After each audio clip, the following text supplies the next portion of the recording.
Text is the most important part of your hero section, but making it stand out without making it messy is a challenge.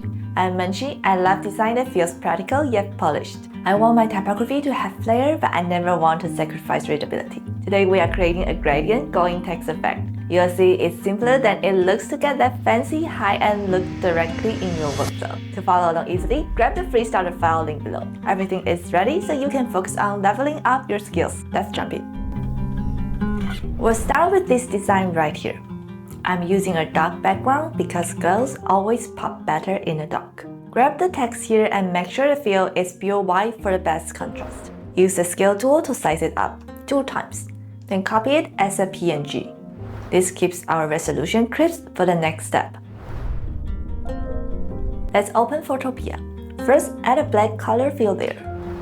Behind your text, I will set the canvas to 3000 and 1000 pixels, so we have room to manipulate later. Turn your text into a smart object so we can work non-destructively. I'm applying a fill blur from the blur gallery. The first one aimed for keeping the text less sharp.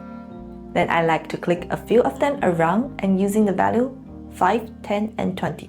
Once you're done, duplicate the text layer twice. Here's how we get the color splitting look.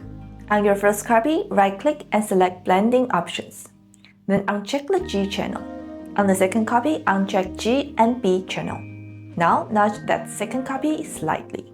You will see the colors start to split instantly.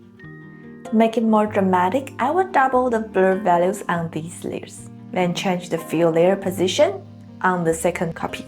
Also apply a subtle motion blur and Gaussian blur to soften up the edges. To make the first copy splitting more prominently, I will duplicate once more and use Warp tool to enhance the effect. Once it looks good, export your file.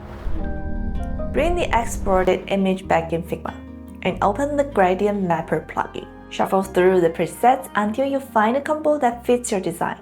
Then change the end colors to match your color palette. If you are on a dark background, use the color combo here. I've also included some light mode examples in the starter file. To try those, just reverse the gradient direction in the plugin and change the color combo to this pair. Next, bring the map image back to your design and you're done. And that's it, we just added some glamour to our typography without making it hard to read. This works best for decorative headers. How would you use this glow in your next project? Let me know in the comments. If this gave you a creative spark, hit like and subscribe to the channel. Share this video with your friend who enjoy decorating text. Before you go, check out these 2 tutorials here. Warp text and halftone text shading. They are both simple to use in web design. I'm MengChi, see you there.